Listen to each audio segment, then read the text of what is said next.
গৌরী সীতানাথ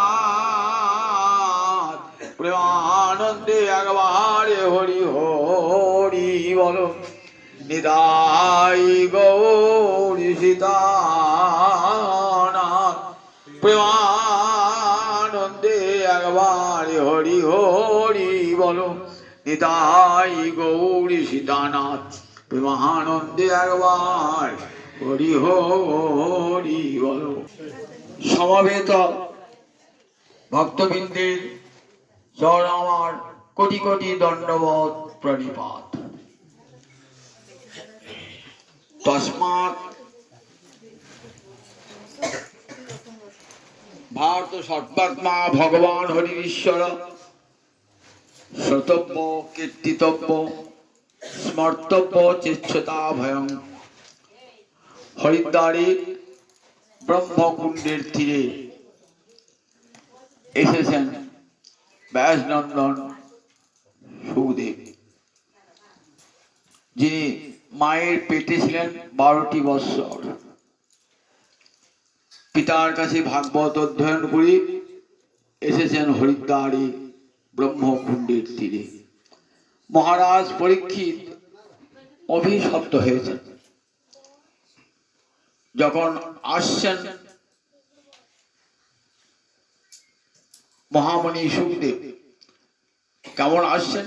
16 বৎসরের বালক, 16 বৎসরের যুবক, অঙ্গে কোনো বসন নাই, মদমত্ত ব্যক্তির মতো একবার ডান দিকে একবার বাম দিকে হেলতে দুলতে আসছে। লোকে ভাবছে একটি পাগল উন্মত্ত, কৃষ্ণ প্রেমে মাতোয়ারা হৃদয়খানি, আজন্ম মায়ামুক্ত। আসছেন কোথায়? হরিদ্বারে ব্রহ্মকুণ্ডের তীরে। হাজার হাজার মুনি ঋষি যোগী ধ্যানী সন্ন্যাসী ব্রহ্মচারী জ্যোতি সেই হরিদ্বারের ব্রহ্মকুণ্ডের তট আলোকিত করে বসে আছে। সবাই জানছেন যে আজ হরিকথামৃত আমাদের জীবনকে ধন্য করবে। কত যোগী, কত ধ্যানী, কত জ্ঞানী তাদের আপন আপন সব সাধন ছেড়ে দিয়ে চলে এসছে। তপস্যা করেন, তপস্যা ফেলে দিয়ে চলে এলেন। জ্ঞানী যিনি জ্ঞান সাধন করছেন, জ্ঞান সাধন ছেড়ে দিয়ে চলে এলেন। যোগী যোগ সাধন ছেড়ে চলে এলেন। জানেন, আমাদের জ্ঞান যোগ তপস্যার দ্বারা হরিপাদ পদ্ম কোনোদিন লাভ হবে না। কিন্তু আজ আজন্ম মায়ামুক্ত সুখদেবের মুখে হরিকথামৃত শ্রবণ করে আমরা গোবিন্দ পাদ পদ্ম সেবা লাভ করতে পারব। তাই হরিদ্বারে ব্রহ্মকুণ্ডের তীরে আজ শত শত যোগী ধ্যানী সন্ন্যাসী জ্যোতি ব্রহ্মচারী সমবেত হয়েছে গঙ্গার ঠিক তীরে। মহারাজ পরীক্ষিত অভিশাপ পেয়েছেন, অভিশপ্ত হয়েছেন। 7 দিনের মধ্যে তার মৃত্যু ঘটে যাবে তক্ষক দংশনে। এই 7 দিনে তাকে কৃষ্ণ পাদ পদ্ম পেতে হবে। তাই সকলে চরণে ধরছেন আর সকলের কাছে নিবেদন করছেন, বলুন কি করলে 7 দিনে কৃষ্ণ পাদ পদ্ম পাওয়া যায়? যোগী বলছেন যোগ সাধন করুন। বলেন যোগ সাধন করতে পারি, কিন্তু আমার বাঞ্ছা পূর্ণ হবে কি 7 দিনে কৃষ্ণ পাদ পদ্ম যোগ সাধন করে পাবো? বলেন না। জ্ঞানী বলছেন জ্ঞান সাধন করুন, মানে আমি জ্ঞান সাধন করতে রাজি আছি, কিন্তু জ্ঞান সাধন করে 7 দিনে কি হরিপাদ পদ্ম পাবো? তপস্বী বলছেন তপস্যা করুন, তপস্যা করলে কি 7 দিনে হরিপাদ পদ্ম পাওয়া যাবে? বলে না। তাহলে আমার তো জীবনে একমাত্র লক্ষ্য হরিপাদ পদ্ম প্রাপ্তি। আমার বংশের আমার যারা পূর্বপুরুষ তারা সকলেই গোবিন্দ চরণকে নৌকা করে সংসার সাগর পার হয়েছেন। আমিও চাই আমার বংশের দেবতা, আমাদের কুলের পরম আদরের গোবিন্দের চরণ আমাকে পেতে হবে যে কোনো উপায়। আমার 7 দিন হাতে সময়। যোগী তপস্বী ধ্যানী এদের মধ্যে সব বিতর্ক সৃষ্টি হয়েছে। কেউ উত্তরটা দিতে পারছে না যে 7 দিনে কেমন করে কৃষ্ণ পাদ পদ্ম পাওয়া যায়। এমন সময় আসছেন আজন্ম মায়ামুক্ত ব্যাসনন্দন সুখদেব অঙ্গ জ্যোতিতে চারিদিক আলোকিত করি, ঠিক মনে হচ্ছে যেন আকাশ থেকে সূর্য নেমে আসছে। সব ঋষিগণ, সব যোগী ধ্যানীগণ উঠে দাঁড়িয়েছেন। মহারাজ পরীক্ষিত একটি উত্তম স্বর্ণ সিংহাসন পেতে গেছেন, যে সেই স্বর্ণ সিংহাসনে এসে বসবেন উপযুক্ত ব্যক্তি। কেউ সেই সিংহাসন থেকে বসেন না। আসার সঙ্গে সঙ্গে সবাই হাত জোর করে উঠে দিয়েছেন। কত বয়োবৃদ্ধ ঋষি রয়েছেন, পিতা ব্যাসদেব রয়েছেন সেখানে আসনে বসে, অসিত মুনি, দেবল মুনি, কত মুনি সব বসে হয়েছে সেখানে, গৌতম মুনি, কত সব মুনি বসে হয়েছেন, বয়সে সব কত বড়, সব উঠে দাঁড়িয়েছেন জোর হাত করে। মহারাজ পরীক্ষিত তো আনন্দের সীমা নাই। আজ আমার অহভাগ্যম অহভাগ্যম, আজ আমার কি সৌভাগ্য, আমি যদি রাজ সিংহাসনে বসে থাকতাম তবে কি সুখদেবের দর্শন মিলত। অভিশাপ পেয়েছিলাম বলি আজ গঙ্গার তীরে এসেছি, আজ সুখদেবের দর্শন হয়েছে। নিজে কলসি করে জল এনে চরণ ধুয়ে দিলেন সুখদেবের, চরণ ধুয়ে কোথায় বসালেন, সেই স্বর্ণ সিংহাসনে বসালেন। বলে, হে মুনিবর, আমি তো আসন্ন মৃত্যু, এখন আমার কর্তব্য কি? তখন সুখদেব তো মৌনী, আজ মৌনব্রত ভঙ্গ করেছেন। বলেন, তস্মাৎ ভারত সর্বাত্মা ভগবান হরিশ্বর শ্রোতব্য কীর্তিতব্য স্মর্তব্য চেচ্ছতা ভয়। তস্মাৎ ভারত মানে তুমি কোন বংশের সন্তান? রাজর্ষি ভরতের বংশের সন্তান তুমি। উদ্দেশ্য যে দেখো, তোমার বংশের পূর্বপুরুষ রাজর্ষি ভরত এত বড় রাজ ঐশ্বর্য পেও, সমগ্র ভারতবর্ষের রাজা হয়েও মন ছিল কেমন কৃষ্ণানুরাগে ভরপুর। তিনি কিন্তু তোমার মতো অভিশাপ পান নাই, কৃষ্ণ অনুরাগে এক মুহূর্তে সংসার পরিত্যাগ করেছিলেন। সুদুস্তজ দার সুতান সুহৃদ রাজ্যং হৃদিস্পৃশ জহ যুবৈব মরবৎ উত্তম শ্লোক লালস। রাজর্ষি ভরত ঋষভদেবের পুত্র, রাজর্ষি ভরত। সেই রাজর্ষি ভরত যারা নবযজ্ঞের পূর্বেও যিনি রাজর্ষি ভরত, তিনি সুদুস্তজ দার সুতান, যে দার মানে পত্নী, সুত মানে পুত্র, যে পত্নী পুত্রকে ত্যাগ করা যায় না। কখন? যুবৈব, যুবক অবস্থায় পত্নী পুত্রকে ত্যাগ করা যায় না। সুদুস্তজ, দুস্তজ নয়, সুদুস্তজ ত্যাগ করা দুঃসাধ্য, সেই পত্নী পুত্র ত্যাগ করলেন। সুদুস্তজ দার সুতান। আর কাকে ত্যাগ করলেন? সুহৃদ রাজ্য, সমস্ত বন্ধু বান্ধব আত্মীয় স্বজনকে ত্যাগ করলেন। সুহৃদ রাজ্য হৃদস্পৃশ, যাদের কথা হৃদয়ে স্পর্শ করে, হৃদয় স্পর্শ করে, যাদের সঙ্গে ভালোবাসা ছিন্ন করা যায় না, সেই পত্নী পুত্রের সঙ্গে সম্পর্ক ছিন্ন করে কোথায় চলে এলেন? গণ্ডকী নদীর তীরে পুলহ ঋষির আশ্রমে, সেখানে বসে হরি ভজন করছেন। বলছেন, মহারাজ তুমি তো অভিশাপ পেয়েছ, কিন্তু তোমার পূর্বপুরুষ রাজর্ষি ভরত তিনি তো অভিশাপ প্রাপ্ত হন নাই, কৃষ্ণ ভালোবাসায় সংসার ত্যাগ করেছিলেন, আর তুমি সংসার ত্যাগ করেছ অভিশাপ প্রাপ্ত হয়ে। সমীর মুনির পুত্র সিংহী তোমাকে অভিশাপ দিয়েছেন। কি অভিশাপ দিয়েছেন? অদ্যপ্রভৃতি সপ্তমে অহনি, আজ থেকে সপ্তম দিনে তোমাকে তক্ষক দংশন করবে, কারণ তুমি আমার পিতার মর্যাদা লঙ্ঘন করেছ। সিংহমণির পিতার নাম ছিল সমীর মুনি। সমীর মুনি একটি বৃক্ষতলে বসে কৃষ্ণ ধ্যানে মগ্ন হয়ে রয়েছেন। মহারাজ পরীক্ষিত মৃগয়া করতে করতে বনে প্রবেশ করেছেন। খুব তৃষ্ণার্ত হয়েছেন, আপনি জল চাইছেন। কাকে জল চাইবেন? মুনিকে কাছে বলছেন, তৃষ্ণার্তায় মজ্জঙে জলমে দেহি, আমি তৃষ্ণার্ত, আমাকে একটু জল দেন। মুনি তো ধ্যানমগ্ন, রাজার কথা শুনতেই পান নাই।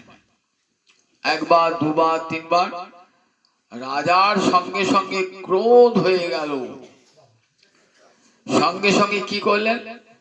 একটা মরা সর্প পাশেই পড়েছিল, ধনুকের অগ্রভাগ দিয়ে সেই মৃত সর্পটিকে নিয়ে মুনির কণ্ঠে জড়িয়ে দিলেন। মুনি কিন্তু জানতেই পারলেন না, মুনি জানতেই পারলেন না। সংবাদটা চলে গেল কোথায়? শ্রমিক মুনির পুত্র সিঙ্গির কাছে। সিঙ্গি তখন 8 বছরের ছেলে একটা। সে খেলা করছিল আর 5টা ঋষি বালকের সঙ্গে। শুনলো আমার পিতাকে রাজা আমার পিতাকে অপমান করেছে, আমার পিতার গলায় একটা মৃত সর্প জড়িয়ে দিয়েছে। সঙ্গে সঙ্গে দেখো ঋষি বালক তো কত তেজ কেমন দেখো। সঙ্গে সঙ্গে পাশে একটা নদী ছিল, নদীটার নাম কৌশিকী নদী। সেই কৌশিকী নদীর জল হাতে নিয়েছেন, আচমন করবেন। আচমন করে বাঘ বজ্রং বিষ সাজ্জা অভিশাপ দিলেন। বলেন বাক্য তো নয়, বাক্য বজ্র সম, বাঘ বজ্র। কি বললেন? অদ্য প্রভৃতি সপ্তমী অহনি দংশতি সব কুলাঙ্গার। সেই কুলাঙ্গার রাজাকে আজ থেকে 7ম দিনে রাজাকে তক্ষক দংশন করবে।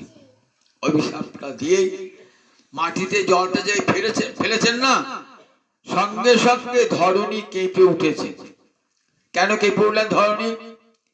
যে মহারাজ পরীক্ষিত, ধরণী পৃথিবী ভাবেন আমার তো অলংকার মহারাজ পরীক্ষিত। যতদিন মহারাজ পরীক্ষিত আছেন পৃথিবীতে ততদিন কলি আসতে পারবে না। যতদিন মহারাজ পরীক্ষিত থাকবেন ততদিন ধর্ম, সত্য, ন্যায় সব থাকবে। যেদিন মহারাজ পরীক্ষিত চলে যাবেন পৃথিবী হতে, সেদিন থেকে কলির দাপট শুরু হবে। তখন অধর্ম, অন্যায়, অবিচার সারা পৃথিবীময় হবে। আমি তাদের ভার বইব কেমন করে? পৃথিবী বলছেন আমি সব সহ্য করতে পারি, কিন্তু পাপীর পাপ, অধার্মিকের অধর্ম, অত্যাচারীর অত্যাচার, এটা আমি সহ্য করতে পারি না। সব সহ্য করতে পারল। তুমি যেদিন মহারাজ পরীক্ষিত ধরাতল থেকে চলে যাবেন, সেদিন কিন্তু পৃথিবীর লোক আর কলির দাপট থেকে মুক্ত হতে পারবেন না। তাই ধরণীকে বললেন সঙ্গে সঙ্গে, আহা পৃথিবীর অলঙ্কার মহারাজ পরীক্ষিত, ঋষি বাক্য তো ব্যর্থ হবে না, ঋষি বাক্য সত্য হবে। 7 দিনের মধ্যে মহারাজ পরীক্ষিতের মৃত্যু হয়ে যাবে। তাই ধরণী টলমল টলমল করে উঠেছে। সিঙ্গি এসেছেন, 5-8 বছরের বালক, কাঁদতে কাঁদতে এসে দেখছেন বাবাকে, আমার বাবাকে অপমান করেছে। আমার বাবা ঋষি, কৃষ্ণ ধ্যানে মগ্ন, তিনি তো কারো অন্যায় করেন নাই। রাজা তোমার তো অহংকার ঐশ্বর্য আছে বলে আমার বাবা বনবাসী, ভিক্ষুক, সন্ন্যাসী, ঋষি, তাকে তুমি অপমান করলে। তাই হাও হাও করে কাঁদছে। শ্রমিকের ধ্যানটা ভেঙে গেল, ছেলের কান্নায় ধ্যানটা ভেঙে গেল। অনেকে বলে আচ্ছা, যে রাজা জল চাইলেন তখন ধ্যান ভাঙলো না, আর ছেলে কাঁদলো ধ্যান ভেঙে গেল, তাহলে ধ্যানটা তো মিছিমিছি। ছেলে কাঁদলে ধ্যান ভেঙে গেল, রাজা বললে জল দাও জল দাও, তখন তো ধ্যান ভাঙলো না। গোসাইপাদ টিকায় বলছেন না গো না, যখনই অভিশাপ দিয়েছেন না সিঙ্গি মাটিতে জলটা ফেলে, তখনই ওই মুনির হৃদয় হতে কৃষ্ণ চলে গেছে। মুনি এতক্ষণ হৃদয়ে ধ্যান করছিলেন কৃষ্ণকে। যেই অভিশাপ পেয়েছেন মহারাজ পরীক্ষিত, আর কৃষ্ণ মুনির হৃদয়ে নাই। কোথায় গিয়েছেন? মহারাজ পরীক্ষিতের কাছে চলে গিয়েছে। মহারাজ পরীক্ষিতের কাছে, যে মহারাজ পরীক্ষিতকে তীর্থ রক্ষা করে বাঁচিয়েছেন। যখন মহারাজ পরীক্ষিত তার পিতা, তার জননী উত্তরার গর্ভে, তখন তো গোবিন্দ গর্ভে প্রবেশ করে তাকে রক্ষা করেছেন। আর সেই মহারাজ পরীক্ষিত আজ অভিশপ্ত হয়েছেন। আর কি কৃষ্ণ থাকতে পারে? তার ভক্ত অভিশপ্ত হয়েছে। মুনির হৃদয় ছেড়ে চলে গেছে। আর হৃদয়তে মুনি কৃষ্ণকে দর্শন করছেন। ধ্যান হবে কি করে? ধ্যান কখন হয়? যতক্ষণ আমার ধ্যেয় বস্তুকে অন্তরে দেখব, ততক্ষণ কিন্তু ধ্যান হবে। আমার অন্তরে ধ্যেয় বস্তু যাকে ধ্যান করছি, সেই গোবিন্দই যদি না থাকে, তাহলে চক্ষু মুদ্রিত করে আমার কি লাভ? তাই মুনির ধ্যানটা ভেঙে গেল। মুনি তখন ছেলেকে বলছেন, হ্যারি, তুই এত বড় অভিশাপটা দিলি। কাকে অভিশাপটা দিলি জানিস? মহারাজ পরীক্ষিত কে জানিস? পৃথিবীর অলঙ্কার। যতদিন মহারাজ পরীক্ষিত পৃথিবীতে থাকবে, ততদিন থাকবে যাগ যজ্ঞ বেদ ধর্ম সব থাকবে। আর যেই মহারাজ পরীক্ষিত পৃথিবী হতে বিদায় নেবে, সঙ্গে সঙ্গে কলির অত্যাচার শুরু হবে। আর যাগ যজ্ঞ ধর্ম ন্যায় নীতি কিছুই থাকবে না। আর জানিস মহারাজ পরীক্ষিত গোবিন্দের কত আদরে? তাই দেখ, অল্পিয়সী দ্রোহে উরুর্দম, একটা সামান্য লঘু পাপে তুই গুরুদণ্ড দিলি। যেমন পাপ তেমনি দণ্ড হওয়া উচিত। লঘু পাপে লঘু দণ্ড, কিন্তু লঘু পাপে তুই গুরুদণ্ড দিলি। তুই কি করলি রে? মুনিরও মনে খুব দুঃখ হয়েছে। মহারাজ ছেলে করে ফেলেছে, ছোট ছেলে জানে না, অজ্ঞান। কি করবেন? একটা চিঠি লিখে পাঠালেন, খবর দিয়ে পাঠালেন নিজের শিষ্যকে দিয়ে, যাও মহারাজ পরীক্ষিতকে খবর দাও গা, মহারাজ পরীক্ষিত অভিশপ্ত হয়েছে, 7 দিনের মধ্যে তার মৃত্যু ঘটবে। এদিকে মহারাজ পরীক্ষিত মুনির কণ্ঠে মৃত সর্প জড়িয়ে দিয়েছেন বলে খুব অনুতপ্ত। কোনো ভালো লোক যদি কোনো কালে কোনো খারাপ কাজ করে ফেলায়, কি হয় বলে দেখি? অনুশোচনা হয় যে আমার এটা করা উচিত হয় নাই, ক্রোধের বশে করে ফেললাম, এটা বোধ আমার ঠিক হয় না। যারা মহৎ ব্যক্তি হবে না, তাদের কিন্তু এই অনুশোচনা অনুতাপ আসে। আর যারা মহৎ না, তারপর ঠিক করেছি, বেশ করেছি, খুব করেছি। আর যারা সাধু লোক হবেন, তারপর না, আমার করাটা ঠিক হয় নাই, একটা অন্যায় কাজ করলো, আহা মুনিকণ্ঠে মৃত সর্প জড়িয়ে দিলাম। মহতের এর অভাবে তারা হয়তো কখনো কখনো এমন কাজ করে ফেলেন, তার জন্য তারা অনুশোচনা ভোগ করেন, অনুতাপ। এই অনুতাপের ফলে কি হয় না, অপরাধ ক্ষয় হয়ে যায়। অনুতাপের ফলে আপনি একটা করে ফেললেন কোনো খারাপ কাজ, করে ফেলার পর অন্তর অনুতাপ ভোগ করলেন, বলছে অনুতাপ আপনার অপরাধটা ক্ষয় করে দেয়। সাধু ব্যক্তিদের স্বভাবই এই। তাই মহারাজ পরীক্ষিত যে সে লোক নয়, গোবিন্দ তাকে মায়ের পেটে ঢুকে বাঁচিয়েছিল। যখন অশ্বত্থামা ব্রহ্মাস্ত্র নিক্ষেপ করেছিল, তখন পাণ্ডব গণের শেষ বংশধর মহারাজ পরীক্ষিতকে পুড়িয়ে মারতে চেয়েছিল। স্বয়ং গোবিন্দ উত্তরার পেটে প্রবেশ করে সুদর্শন অস্ত্র দিয়ে সেই ব্রহ্মাস্ত্রকে নিবারিত করে মহারাজ পরীক্ষিতকে রক্ষা করেছিলেন। তাই মহারাজ পরীক্ষিত কৃষ্ণের বড় আদরের ধন। পাণ্ডব বংশী যে কৃষ্ণের বড় আদরে, ভক্তমানী ভগবানের গোবিন্দের বড় আদরে।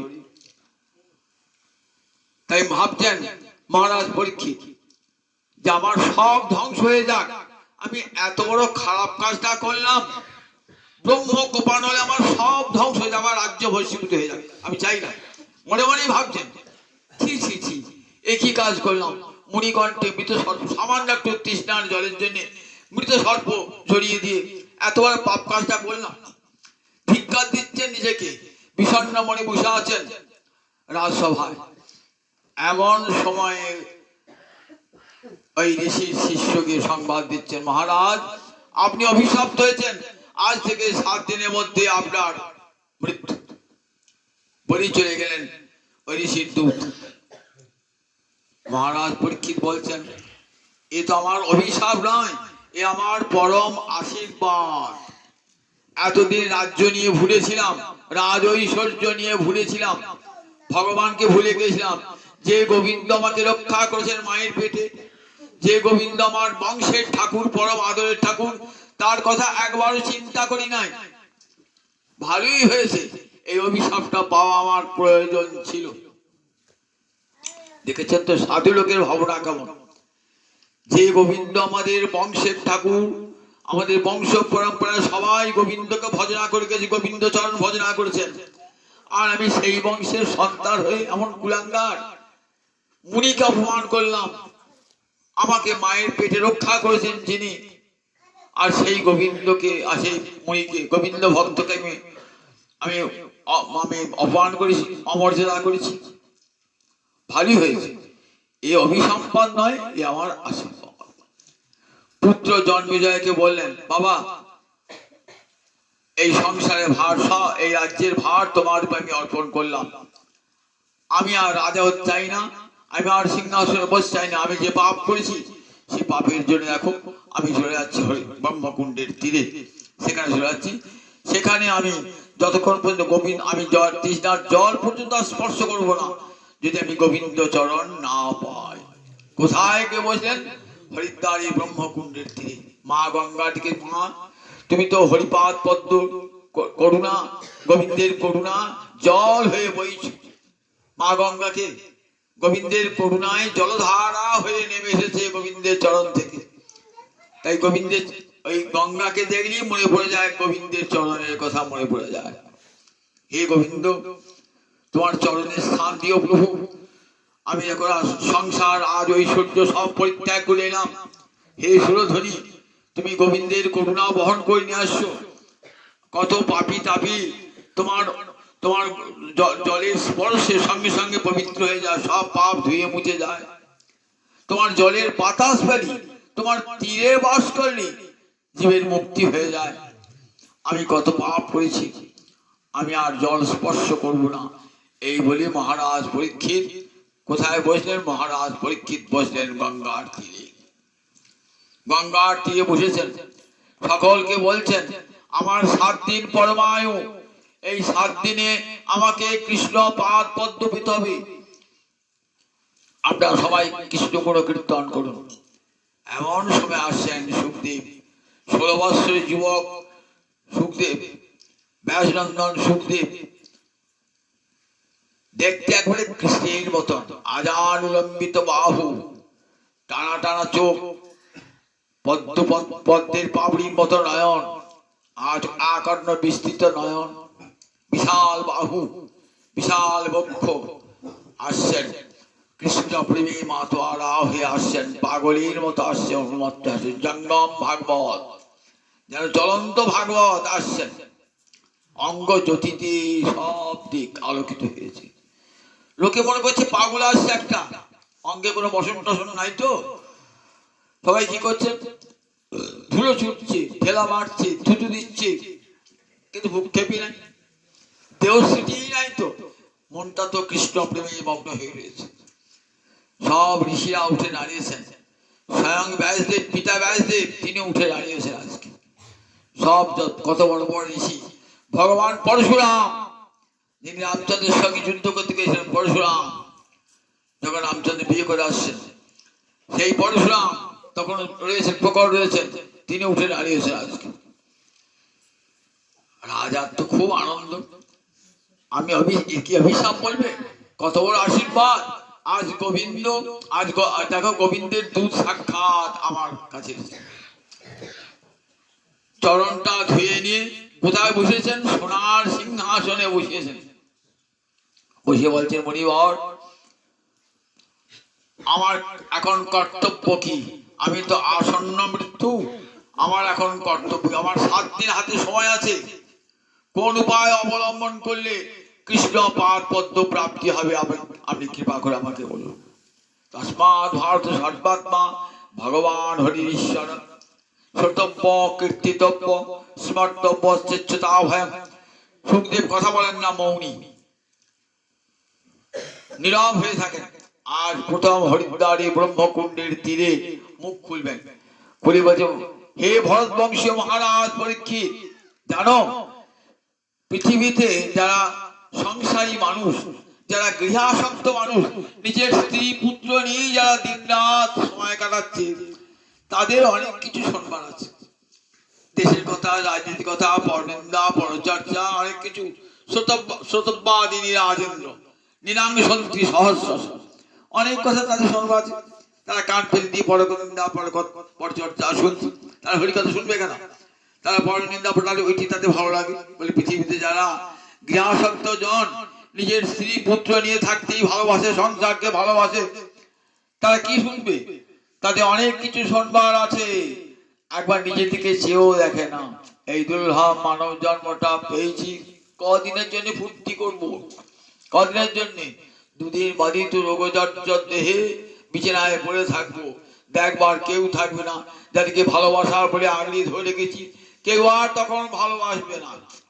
সবারই কাছে আমি পরিত্যক্ত হয়ে যাব। অথচ এই দুর্লভ মানব জন্ম পেয়েও নিজের দিকে একবার কেউ তাকায় না। আত্মতত্ত্ব অবশ্যতা বলেন, নিজের আমি যে কে, আমি কোথাও এসেছি, কি জন্য মানব দেহটা পেলাম, আমার এই মানব দেহের কর্তব্যটা কি, এ কথা কেউ ভাবি আমরা? আর ভাবি কি? ভাবি না। কি করে বাড়ি করব, ঘর করব, টাকা উপায় করব, চাকরি করব, এই তো সেসব যদি হয়েও গেল, তারপর তো চিন্তা করতে পারি, বাড়ি হলো, ঘর হলো, টাকা হলো, এইবার কি না আরো টাকা চাই, আরো বাড়ি চাই। তাহলে তাহলে মানব জন্মটা পেয়ে শুধু ওই বাড়ি ঘরই করবো, টাকা পয়সা উপায় করবো, তাহলে ভগবানকে ডাকবো না? এই মানব জন্মটা বিষয় তো সবাই ভোগ করে। বনের পাখিও বিষয় ভোগ করে, কুকুর বিড়ালও বিষয় ভোগ করে, নর্দমার কীটও বিষয় ভোগ করে। আমিও মানুষ হয়ে যদি বিষয় ভোগী করি, তাহলে আমার মানুষের সঙ্গে পশু পাখির পার্থক্যটা কোথায় রইল? আহার নিদ্রা ভয়মৈথুরঞ্চ সামান্য মেতৎ পশু বিনরানাং ধর্ম অধিক বিশেষস্তেষাং ধর্মেণ হীনা পশু বিষমানা। আহার নিদ্রা ভয় বংশ বিস্তার, এই চারটে পশুরও কাজ, মানুষেরও কাজ। ক্ষুধা পেলে আমি খাই, পশুও খায়, কুকুরও খায়, বিড়ালও খায়। আমার ক্লান্তি এলে আমিও ঘুমাই, পশু দেখবে রাস্তা ধারে ঘুমুচ্ছে, কুকুরটা ঘুমুচ্ছে, তাও ক্লান্তি এসেছে, বিড়ালটাও ঘুমুচ্ছে। ভয়, শত্রু দেখলে আমিও ভয় খাই, বিড়ালটাও ভয় খায়, কুকুরটাও ভয় খায়। আমিও বংশ মৈথুন, আমিও বংশ বিস্তার করি, তারপরে ঘুরে করে সেও বংশ বিস্তার করে। তাহলে পার্থক্যটা কোথায় রইল? ওই কুকুর বিড়ালটার সঙ্গে আমার পার্থক্যটা কোথায় রইল? বলে এক জায়গায় পার্থক্য, ধর্ম অধিক। আমরা ধর্মাচরণ করি, ভগবানকে ভালোবাসি, ভগবানকে ডাকি, কিন্তু ওই কুকুর বিড়াল মনুষ্যত্ব জন্য তারা ভগবানকে ডাকতে পারে না। এইখানে ওই কুকুর বিড়াল পশুর সঙ্গে মানুষের পার্থক্য। আমি যে সেটা ভুলে যাই, ভগবানকে ডাকা ভুলে যাই, তাহলে কুকুর কি বলবে? তুমিও যা আমিও তাই। বিড়াল বলবে তুমিও যা আমিও তাই। আহার নিদ্রা ভয় বংশ বিস্তার তোমার আছে, আমার আছে, তাহলে তোমার মধ্যে পার্থক্য কি? বলবে না? পার্থক্যটা কোথায় বলো? তুমি মানুষ বলছো, তুমি আমার চেয়ে বড় কিসে? আহার নিদ্রা ভয় বংশ বিস্তার নিয়ে আমি মাথারা, তুমিও আহার নিদ্রা ভয় বংশ বিস্তার। তুমি আমার চেয়ে বুদ্ধিমান, তুই বাড়ি ঘর করেছো, টাকা পয়সা বেশি রোজগার করো, আমি রাস্তায় থাকি, কি তোমার মধ্যে স্বভাব আমার। তাহলে তুমি আমার চেয়ে বড় কিসে? আমার চেয়ে বড় কিসে? বলবে কি? আমি বলতে পারবো সগর্বে, আমি তোর চেয়ে বড়। দেখ, তোর চোখ আছে কিন্তু কৃষ্ণ দেখতে পাস না, তোর কান আছে কিন্তু হরিকথা শুনতে পারছি না, তোর জিহ্বা আছে কিন্তু কৃষ্ণ কোনো গান গাইতে পারছি না, আমি পারি। এইখানে আমার পার্থক্য, এইখানে কুকুর বিড়াল পশুর সঙ্গে আমার পার্থক্য। যদি না করি, শাস্ত্র বলেন ধর্মের হীনা পশু সমানা। তুমি ধর্মহীন হয়ে গেলে, গোবিন্দ ভজন যেদিন ছেড়ে দিলে, সেদিন তুমিও যা আর পশুও তাই, পশুও তাই। তাই তস্মাৎ ভারত সর্বাত্মা ভগবান ঈশ্বর হরি বলেন। তাই হে ভরতবংশী মহারাজ শোনো, এই প্রতিটি জীবই তোমার মতো আসন্ন মৃত্যু। আমরা সবাই মৃত্যুর দিকে এগিয়ে চলেছি, একটি একটি করে দিন এগিয়ে যাচ্ছে, আর আমরা একটা একটু এগিয়ে যাচ্ছি মৃত্যুর দিকে। আজ একটা দিন চলে গেল, তো আমার যে বাঁচার সময়টা একটা দিন ফুরিয়ে গেল, আবার কাল একটা দিন বাঁচার সময় ফুরিয়ে গেল। তাই সবাই তো আসন্ন মৃত্যু, সবাই আসন্ন মৃত্যু। যতই ভালো মন্দ খান, যতই ব্যায়াম করুন, যতই ভ্রমণ করুন, শরীরটা আমার আগে যাবেই যাবে, মৃত্যু করে আমাকে ধরে ভর্তি হবে। যতই সাজান কোজান দেহটাকে, যতদিন গোবিন্দ আছেন ততদিন দেহটার আদর। যে দেহ আপন জ্ঞানে যত্ন করো রাত্রি দিনে, বসন ভূষণ কত বেশ, পরমাত্মা ভগবান যবে হবেন অন্তর্ধান, ভস্য কীটি কৃমি অবশেষ। যে দেহ আপন জ্ঞানে যত্ন করো রাত্রি দিনে, বসন ভূষণ কত বেশ। যে দেহটাকে নিজের জেনে কত সুন্দর সুন্দর কাপড় পরছি, কত সুন্দর সুন্দর অলংকার পরছি, কত সাজাচ্ছি নিজেকে, কেন সাজাচ্ছি? গোবিন্দ আছেন বলি এই দেহটা আদর। পরমাত্মা ভগবান যবে হবেন অন্তর্ধান, যেদিন আমার দেহ থেকে গোবিন্দ বেরিয়ে যাবেন, সেদিন আমার কি অবস্থা? শ্মশানে গেলে দেহটা এক মুঠো ছাই, মাটিতে পুঁতে দিলে পোকামাকড় হয়ে যাবো দেহটা। তাই সেই দেহটাকে সাজাচ্ছি বোঝাচ্ছি এত করে। বলেন দেহটা কেন? মানব দেহটা কি জন্যে? মানব দেহটা গোবিন্দ সেবার জন্য। এমন সুন্দর যে মানব জন্ম পেয়েছি, সেই মনুষ্য আমি গোবিন্দ ভজলাম না। নর্ত ঠাকুর কাঁদছেন, মনুষ্য জন্ম পাইয়া রাধা কৃষ্ণ না ভজিয়া, জানিয়া শুনিয়া বিষ খাইনু, হরি হরি বিফলে জনম গোয়াইনু। মনুষ্য জনম পাইয়া রাধা কৃষ্ণ না ভজিয়া, জানিয়া শুনিয়া বিষ খাইনু। সংসার বিষাণলে দিবানিশি হিয়া জলে, জুড়াইতে না কইনু উপায়। হরিনাম সংকীর্তন গোলকের প্রেম ধন, রতি না জন্মিল কেন তাই। এমন সুন্দর মানব জন্ম দিয়েছেন গোবিন্দ, গোবিন্দ কৃষ্ণ ভজন করবার জন্য। তো কিন্তু সেই গোবিন্দ দেওয়া, গোবিন্দের দেওয়া এমন উপহার মানব জন্ম পেয়েও তাকে কাজে লাগাতে পারলাম না। কি করলাম আমরা? সংসার বিষাণ হলে দিবানিশি হিয়া জলে, জানিয়া শুনিয়া বিষ খাইনু। বিষয় বিষ, তার নেশায় এমন মাতোয়ারা, জীবন বিষ ভিতরে ঢুকলে যেমন জ্বালা পোড়া হয়, ঠিক একদিকে সংসার বিষাণ হলে বিষ খেলে ভিতর জ্বলছে, আবার আগুন লাগলে পারে গা যেমন দেহটা যেমন পড়ে, তেমনি ভিতর বাহির পুড়ছে, ভিতর বাহির পুড়ছে। সংসার বিষাণ হলে দিবানিশি হিয়া জলে, জোড়া প্রাণ জোড়াবার উপায় নাই। কলির দেওয়া সংসার, তো এই সংসারে কোনো মানুষ সুখী হয় না। এই সংসারে কোনো না কোনো দিক থেকে দুঃখ এসে হাজির হবে। হয় শরীরের ব্যাধি, নয় প্রতিবেশীর অত্যাচার, নয় সংসারে স্ত্রী পুত্রের অত্যাচার, কোনো না কোনো ভাবেই দুঃখ পেতেই হবে এই সংসারে। এই সংসারে কেউ সুখী হতে পারে? আপনি উনুনে, আপনি রান্নাঘরে থাকবেন আর আগুনের তাপ লাগবে না আপনার গায়ে? হয়? মায়ার সংসারে রয়েছি, শোক দুঃখ তাপ আমাদেরকে ভোগ করতেই হবে প্রতি মুহূর্তে। সেই শোক দুঃখ তাপ থেকে মুক্তি পাবার একমাত্র উপায় হলো গোবিন্দ চরণে শরণাগতি গ্রহণ। এমন দুর্লভ মানব জন্ম পেয়েও ভগবানকে ভজলাম না, তাই জানিয়া শুনিয়া বিষ খাইনি। গোলকে প্রেম ধন হরিনাম সংকীর্তন, রতিনা জন্মিল কেন তাই? সেই গৌর গোবিন্দ নামে রতি জন্মালো না, এমন দুর্লভ মানব জন্ম পেয়ে। সুখদেব বলছে, মহারাজ আসন্ন মৃত্যু সবাই, এই মৃত্যুর হাত থেকে রক্ষার একটাই উপায়। কি কথা?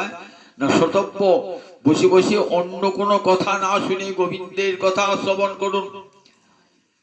পরনিন্দা পরচর্চা না শুনে গোবিন্দের কথা কি হবে? গোবিন্দের কথা শুনলে পারে শুনতে শুনতে শুনতে গোবিন্দ চরণে মূর্তি জন্মাবে। কৃষ্ণ কথার এত মহিমা না, কৃষ্ণের কথার এমনও মহিমা, চিত্ত তাতে মজে যাবে। হরি কথা গৌর গোবিন্দ লীলা শুনিতে গলয়ে শিলা, তাহাতে না হইল মোর চিত। গৌর গোবিন্দ লীলা শুনিতে গলয়ে শিলা। গৌর গোবিন্দ লীলা শুনলে পাথর পর্যন্ত গলে যায়। আমার এই দেহ, আমার এই চিত্তটা তো পাষাণ হয়ে গেছে, তাতেও আমার চিত্ত গলছে না, পাথরের চেয়েও শক্ত হয়ে গেছে বিষয় চিন্তা করতে করতে। বলে ছোটব্য বসে বসে কান পেতে শোনো, শুনিলেই হয় বড় হিত। শুনতে শুনতে শুনতে কি হবে? আপনার ভিতরে যে সুপ্ত ভালোবাসা প্রীতি আছে না, সেটা জেগে উঠবে কোথায়? সেটা ধীরে ধীরে বৃদ্ধি প্রাপ্ত হয়ে গোবিন্দ চরণ প্রান্তে পৌঁছাবে। যে প্রীতিটা ছিল কোথায়? শুধুমাত্র নিজের সংসারে, নিজের স্ত্রীতে পুত্রেতে ছিল, অন্য কোথাও ছিল না। ধীরে ধীরে সেই প্রীতিটা কোথায় যাবে? সেই প্রীতিটা গোবিন্দ চরণে পৌঁছাবে। তেমন একটা উদাহরণ দেখুন, আমরা বাড়ির সামনে একটা ডোবা আছে, সেই ডোবাটা দীর্ঘদিন থাকতে থাকতে পাশে গাছ পাতা পচা পড়তে পড়তে এমন হয়ে গেছে কালো জল, সে আর খাওয়া হয় না, চান করাও হয় না, বাসন মাজা হয় না, কাপড় কাচাও হয় না, বরং কি করে পরিবেশটা ক্ষতি করে সেই পুকুরটা থাকার জন্য। কিন্তু ওই পুকুরের জলটাও কিন্তু একদিন দেখবেন পবিত্র হয়ে যাবে। কি বোঝাবে? বলে অপেক্ষা করুন, বর্ষাকাল আসুক। বর্ষাকাল দেখেন প্রবল বৃষ্টিতে কি হবে? পুকুরের জলটা আস্তে আস্তে বৃদ্ধি প্রাপ্ত হচ্ছে, বৃদ্ধি প্রাপ্ত হয়ে আমরা বাড়ির সামনে যে নালা আছে, ড্রেন আছে, ড্রেন দিয়ে কোথায় গেল? একবারে গিয়ে গঙ্গায় পৌঁছালো। ওই পুকুরের জলটা পৌঁছালো কোথায়? মা গঙ্গায় পৌঁছে গেল। একদিন জলটা দেখে আমি স্পর্শ করতেন না, ঘৃণায় নাক ফুটিয়ে নিতেন। আর যখন গঙ্গায় চলে গেল জলটা, তখন নিয়ে এসে আবার পরম আদর করে ঘটি করে নিয়ে এসে ঠাকুর ঘরে রেখে দিচ্ছে ওই জলটা। ওই পুকুরের জলটাই গিয়েছে, ওই পুকুরের জলটা। পুকুরের জলটা যখন নদীর জলে মিশে গেল, গঙ্গায় মিশে গেল, তখন কেমন হলো বলুন দেখি?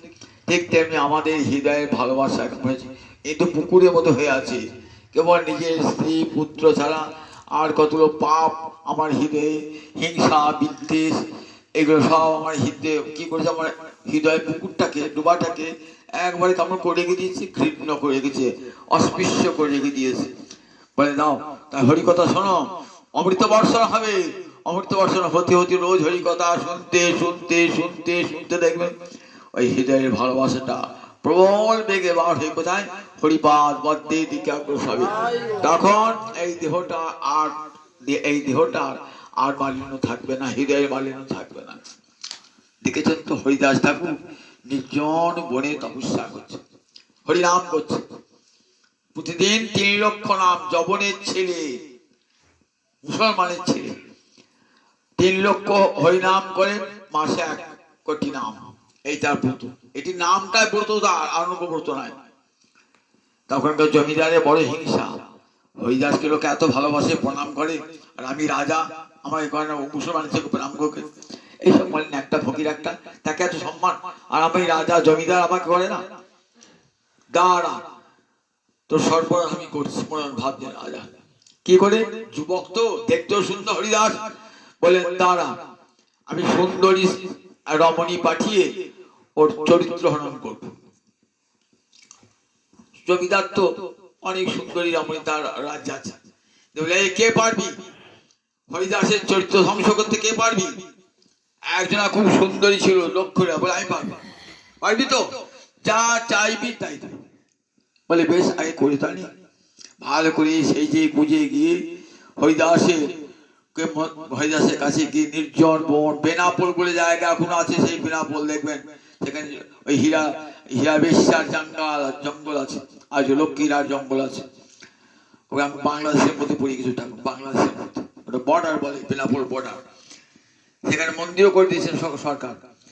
সেইখানে নির্জনে জপ করছেন, হরিনাম করছেন, সন্ধ্যাবেলায় রাত্রিবেলা গিয়েছেন। হরিদাস ঠাকুর একার কেউ নাই, সে নির্জন বনে। বলেন বাবা, তোমাকে দেখে আমার মন রুগ্ধ হয়েছে, আমি তোমার সঙ্গ করতে চাই। বললেন বেশ, আমার একটা ব্রত আছে, তো ব্রতটা শেষ হলে আমি তোমার সঙ্গে মিলিত বাঞ্ছা পূর্ণ করবো। কি ব্রত? আমি প্রতিদিন 3 লক্ষ করে নাম করি, তো মাসে 1 কোটি নাম। হরে কৃষ্ণ কৃষ্ণ কৃষ্ণ হরে হরে, হরে রাম রাম রাম হরে হরে। 1 লক্ষ উচ্চস্বরে করে, 1 লক্ষ সুর ঠন নড়িয়ে করে, আর 1 লক্ষ মনে মনে করে। 3 রকম জপ। উচ্চস্বরে জপ, বাচিক জপ, ঠন নড়িয়ে জপটাকে বলে উপাংশু জপ, আর মনে মনে জপটাকে বলে মানস জপ। এই 3 লক্ষ নাম প্রতি করে। আমার নাম শেষ হবে, তারপর তোমাকে আমি সঙ্গ দান করবো। দুয়ারে বসে শুনছেন, নাম করছেন। নামে তো একটা প্রভাব আছে, হরিনামে একটা প্রভাব আছে। একটা দিন কেটে গেল, রামচন্দ্র খবর নিয়েছি, কদ্দূর এগুলি রে? বলেন দাঁড়ান, আজ তো প্রথম দিন গেছি, আবার দ্বিতীয় দিন কে লক্ষ্মীরা দেখতে সুন্দরী, সুন্দর পোশাকে গিয়েছে, নৃত্য করছেন গিয়ে। দ্বিতীয় দিন আবার বললেন আজ তোমার বাঞ্ছা পূর্ণ করতে পারলাম না, নাম শেষ করতে পারি নাই, তো কাল। আবার পরের দিন এসেছে, পরের দিনে সেই সন্ধ্যাবেলায় নাম আরম্ভ হয়েছে, নাম করিয়ে যাচ্ছে, নাম করিয়ে যাচ্ছে, নাম করাচ্ছেন। ভোরের দিকে পরিবর্তন হয়ে গেছে অনেকটাই। 2 দিন নাম শুনেছেন তো, লক্ষ্মীরার মন পরিবর্তন হয়েছে, একটু একটু করে পরিবর্তন হয়ে গেছে। মনে মনে নিজেকে খুব ঘৃণিত বলে পড়েছি, আমার এই পাপ দেহটা। মনে মনে ভাবছে, এমন একটা মানুষকে এসেছি আমি তার চরিত্র নষ্ট করতে। মনে মনে খুব ধিক্কার হচ্ছে, আর অস্ফুট ঠোঁটটা নড়ছে। হরে কৃষ্ণ, নিজের অজান্তেই যেন ঠোঁট দিয়ে হরিনাম হচ্ছে। রাজা খবর নিচ্ছে, কত হলেও দাঁড়ান, আর একটা দিন আছে। তৃতীয় দিন গিয়েছেন, এইবার যখন নাম আরম্ভ করেছেন না, হরে কৃষ্ণ কৃষ্ণ কৃষ্ণ হরে হরে, হরে রাম রাম রাম হরে হরে। দেখছেন ওই লক্ষ্মীরা ঠোঁট দিয়ে হরে কৃষ্ণ কৃষ্ণ কৃষ্ণ হরে হরে, হরে রাম রাম রাম হরে হরে। দেখছেন এদের তোমার সব জলগুলো বেরিয়ে যাচ্ছে, গঙ্গার সঙ্গে মিশে যাচ্ছে, আস্তে আস্তে হৃদয়ের সব পাপ কালিমা দূর হয়ে যাচ্ছে। নিজেই বলছেন, শেষকালে ভোর রাত্রি হয়েছে, তখন 2 নয়নে জলধারা। হরিদাসের চরণে এসে বলছেন, আমি তোমার মন জয় করতেছিলাম, আমি আমার সমগ্র মন তোমার চরণে, তোমাকে গুরুরূপে বরণ করলাম, তোমার চরণে বসে থাক। দেখেছেন এদুর ডোবা কেমন গঙ্গার সঙ্গে মিশে গেল, হৃদয়টা কেমন পবিত্র হয়ে গেল। লক্ষ্মীরা বলেন বাবা, আমি বড় অপরাধী, আমি দেহটাকে ব্যবসা করে খাই, আমাকে রামচন্দ্রকা পাঠিয়ে বলে আমি সব জানি। আমি প্রথম দিনই পালাতাম, যাই নাই কেন জানো? তোমাকে উদ্ধার করবার জন্য। শোনো মা, তুমি আজ এখান থেকে বসে দেখো, এইখানে বসে এই তুলসী মঞ্চের সামনে বসে প্রতিদিন তুমি যা উপায় করেছো সব দিয়ে এসো, দুস্থ দুর্গত মানুষকে দান করে এসে এইখানে বসো, প্রতিদিন নাম জপ করো। তোমার আহারের কোনো আহার দ্রাসার ছাদে কোনো অভাব হবে না, যথাসময়ে গোবিন্দ পাঠিয়ে দেবে। এইখানে বসে বসে হরে কৃষ্ণ কৃষ্ণ কৃষ্ণ হরে হরে, হরে রাম রাম রাম হরে হরে, এই নাম প্রতিদিন বসে বসে করো। সেইখানে বসে বসে লক্ষ্মীরা দেখলেন রামচন্দ্র তার উদ্দেশ্য পূর্ণ হলো না, দেখলেন যাকে পাঠালেন সেও নাম নিয়ে বসে গেল সেই তুলসী মঞ্চের সামনে। আজও সেই তুলসী মঞ্চ আছে, সেখানে লক্ষ্মীরার মন্দিরও তৈরি হয়েছে, যে কেউ গেলে দেখতে পাবেন, বা যদি বাংলাদেশ কোনো যান দেখবেন সেখানে দেখতে পাবেন লক্ষ্মীরা। সেখানে বসে বসে লক্ষ্মীরা হরিনাম করেছেন। হরিদাস ঠাকুর সেখান থেকে চলে এলেন। হরিদাস ঠাকুর এমনি করে দেখুন, ওই আমাদের হৃদয়ের যে নর্দমা রয়েছে না, নর্দমার জল, পচা জল, সেটাও যখন ওই হরিকথা শুনতে শুনতে, শুনিলেই হয় বড় হৃদ। কবিরা বলছেন শ্রবণ মঙ্গলম, হরিকথা শ্রবণের এত মহামহিমা না, শুনলে জীব আপন স্বরূপে প্রতিষ্ঠিত হয়ে যায়। আমি তো নিত্য কৃষ্ণের দাস, সেই কৃষ্ণ সেবা, কৃষ্ণের দাসত্ব ভুলে কার সংসারে কার দাসত্ব করছি? দাসত্ব করবার জন্য এসেছি গোবিন্দের, আমি তো নিত্য কৃষ্ণ দাস, তার সেবা ভুলে আছি। তাই শ্রোতব্য বলেন, তার কথা বসে বসে কান পেতে শোনো। কীর্তিতব্য শুনে শুনে জমা করলেন, এবার খরচ করবে কেমন করে? জমা আগে জমাতে হবে তো খরচ, ব্যাংকে টাকা থাকলে জমলে তবেই তো খরচ হবে। বলে হৃদয় ব্যাংকে জমা করে আগে হরিকথা শুনতে শুনতে তারপরে খরচ করো। তুমি নিজেই কীর্তন করো আর 5 জনকে শোনাও কীর্তন, এইবার খরচ হবে। কীর্তন করো আর যখন দেখবে শোনবা কেউ লোক নামে, মনে মনে স্মরণ করো স্বার্থব্য চেষ্টা অভয়ম। যদি মুক্তি পেতে চাও, যদি সংসার সাগর পার হতে চাও, তাহলে অভয় ইচ্ছা করো, তাহলে মনে মনে স্মরণ করো গোবিন্দে। বলেন গোবিন্দকে দাও, এই কানটি দাও গোবিন্দকে, আর কি দাও বলেন দেখো জিহ্বাটি দাও গোবিন্দকে, আর মনটি দাও গোবিন্দকে। গীতার কথা ভগবানের মনমনা ভব মদ্ভক্ত মজ্জাজি মাং নমস্কুরু, শেষ উপদেশ গীতায় ভগবানের। মনমনা মনটা আমাকে দিয়ে দাও, সংসারে সব কর্ম করো কিন্তু মনটি আমাকে দাও। সংসারে কর্ম, তোমাকে বৈরাগী হতে হবে না, সংসার ছেড়ে পালাতে হবে না। তোমার স্ত্রী পুত্র সংসারের প্রতি, সমাজের প্রতি, রাষ্ট্রের প্রতি, দেশের প্রতি, বাড়ির প্রতি, সকলের প্রতি কর্তব্য কর্ম করো, কিন্তু মনটা রেখে দিও গোবিন্দ চরণে। মনমনা ভব, আমার ভক্ত হও, বসে বসে আমার অবসর সময়ে আমার কথা শ্রবণ কীর্তন করো। আর বলে মজ্জাজি, আর বাড়িতে আমার বিগ্রহ রেখে দিয়ে, কিন্তু আমার ছবি রেখে দিয়ে প্রত্যহ একটি করে চরণে তুলসী পাতা দাও। আর বলো নমো ব্রহ্মণ্য দেবায় গো ব্রাহ্মণ হিতায় জগদ্ধিতায় শ্রীকৃষ্ণায় গোবিন্দায় নমো নমঃ বলে একটি নমস্কার জানাও। লিখতে পারবে? এই নমস্কার জানাও, তাহলে কি হবে, তুমি আমার কাছেই চলে আসবে। সত্যং তে প্রতি জানি, আমি তোমাকে সত্য করে বলছি, প্রতিজ্ঞা করে বলছি, তুমি আমার কাছেই চলে আসবে একটি বার যদি আমাকে এমনি করে নমস্কার জানাও। এই কৃষ্ণ করুণা সিন্ধু দীনবন্ধু জগৎপতি গোপেশ গোপিকা কান্ত রাধা কান্ত নমস্তুতে, এমনি করে জানাও, তাহলে একদিন আমার কাছে চলে আসবে। গোবিন্দ পাদ পদ্ম প্রাপ্তির সর্বোত্তম উপায় তার নাম সংকীর্তন। 9টি সাধনাঙ্গের মধ্যে সর্বশ্রেষ্ঠ নাম সংকীর্তন, যা হতে মিলে ভাই কৃষ্ণ প্রেম ধন। যতক্ষণ পর্যন্ত কৃষ্ণ প্রেম না লাভ হচ্ছে ততক্ষণ গোবিন্দ সেবা হয় না। বিনা প্রেম সে নাহি মিলে নন্দ লালা, মীরাবাইয়ের কথা। বিনা প্রেমে কখনো গোবিন্দ পাওয়া যায় না। দেখুন গোবিন্দকে যুধিষ্ঠির দেখেছেন, দুর্যোধন দেখেছেন, দুজন দেখেছেন কাছাকাছি গেছেন, কিন্তু দুর্যোধন কৃষ্ণ পেয়েছেন পার নাই, কারণ হৃদয়ে প্রেম ছিল না বলে। আর মহারাজ যুধিষ্ঠির গোবিন্দকে পেয়েছেন সব সময়, কি বনবাসে কি রাজা সব সময়। যখন বনে গিয়েছেন তখনও গোবিন্দ গিয়েছেন কৃষ্ণের তার কাছে, সব সময় কৃষ্ণ পেয়েছেন। তার প্রেম ছাড়া কৃষ্ণ সেবা হয়? বলে প্রেম মানে ভালোবাসা। কাকে ভালোবাসবে? জগতের সবচেয়ে তিনি শ্রেষ্ঠ, যে তাকে ভালোবাসো। সর্বাত্মাই শ্রেষ্ঠত্ব। শ্রীরস্বামী টিকায় বলছেন তাকে সর্বাত্মা বলেন কেন? তিনি সকলের প্রিয়, তিনি পুত্র হতে প্রিয়, তিনি বৃত্ত হতে প্রিয়, সকল বস্তু হতে প্রিয়। আমার ছেলে আমার কাছে প্রিয় কেন? গোবিন্দ আছেন বলে। আমার স্ত্রী আমার কাছে প্রিয় কেন? তার মধ্যে গোবিন্দ আছে বলে। আমার স্বামী আমার প্রিয় কেন? গোবিন্দ আছেন বলে। একথা বেদ মাতা বলেছেন, যতক্ষণ গোবিন্দ আছেন ততক্ষণ প্রিয়। তাই এই প্রিয়ত্বের বোধ এনে দেন শ্রীমদ ভাগবত। হরিকথা শুনলে ভগবানকে পৃষ্ঠ রূপে পরম প্রিয়তম রূপে বরণ করতে হয়। তাই আমার মহাপ্রভু করুণার ঠাকুর সেই কৃষ্ণচন্দ্রী আবার এলেন নবদ্বীপে গৌর হয়ে শশীগর্ভ সিন্ধু মাঝে। বলেন ওহে কলির জীব, দেখো তোমরা তো কিছুই করতে পারবে না, ধর্মের পথে তোমরা চলতে পারবে না, তোমরা পঙ্গু অলস, তোমাদের আহার শুদ্ধি নাই, তোমাদের কিছুই নাই, শাস্ত্র জ্ঞান নাই, সাধন ভজন নাই, তোমরা কি করবে? তোমাদের কিছুই করতে হবে না। ভক্ত সঙ্গে বসে বসে ভাগবতের সভায় যাও আর হরিকথা শোনো। আর হরে কৃষ্ণ কৃষ্ণ কৃষ্ণ হরে হরে, হরে রাম রাম রাম হরে হরে, এই মহানাম কীর্তন করো। বাড়িতে খঞ্জনি বাজিয়ে, লোক না থাকলে একাই বসে বসে করো। আর যদি খঞ্জনীয় না থাকে হাতে তালি দিয়ে করো হরে কৃষ্ণ কৃষ্ণ কৃষ্ণ হরে হরে, হরে রাম রাম রাম হরে হরে।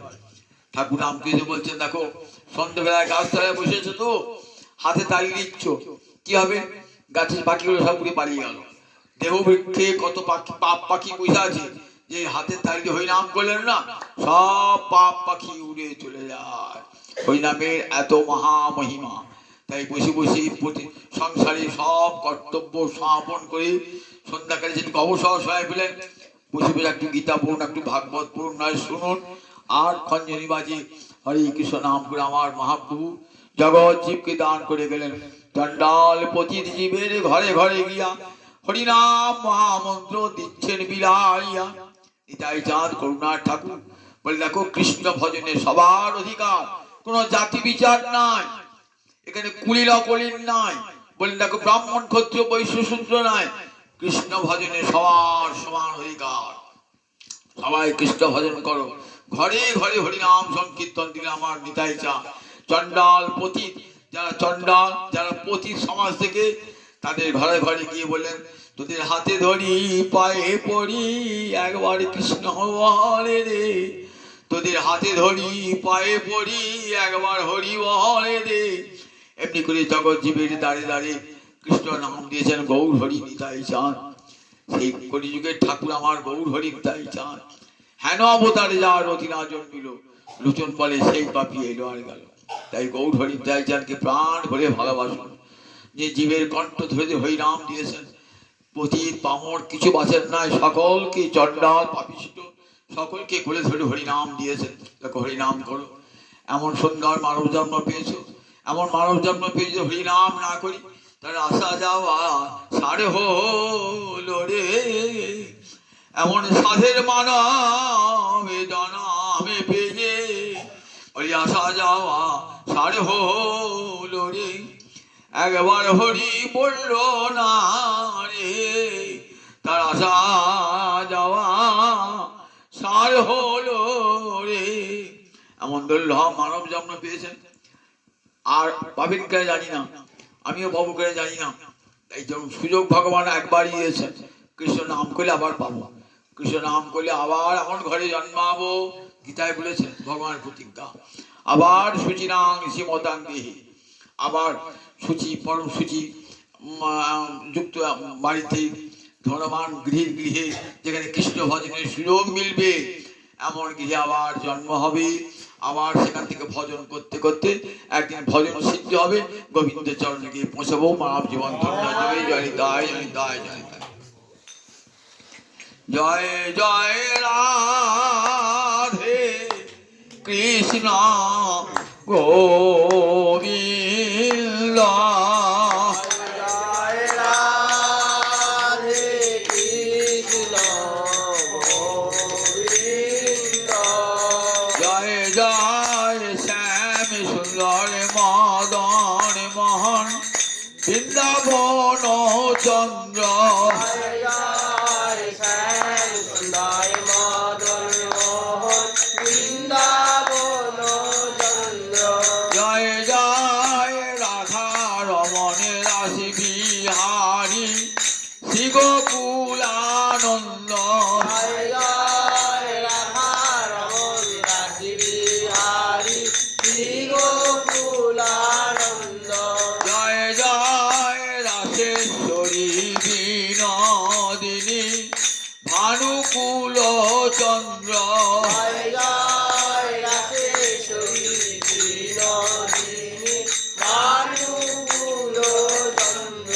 জয় জয় ললিতা বিশাখায়াদি যত সখী বৃন্দ। জয় জয় ললিতা বিশাখায়াদি যত সখীবৃন্দ। জয় জয় কাত্যায়নী পৌর্ণমাসী আরিভীরা বৃন্দ। জয় জয় কাত্যায়নী পূর্ণবাসী আর লীলাবৃন্দ। জয় জয় শ্রীরূপ মঞ্জরী রতি মঞ্জরী অনঙ্গ। জয় জয় শিরূপ মঞ্জরী রতি মঞ্জরী অনঙ্গ। জয় জয় কৃপা করি দেহ যুগল চরণার বিন্দ। জয় জয় কৃপা করি দেহ যুগল চরণারবিন্দ।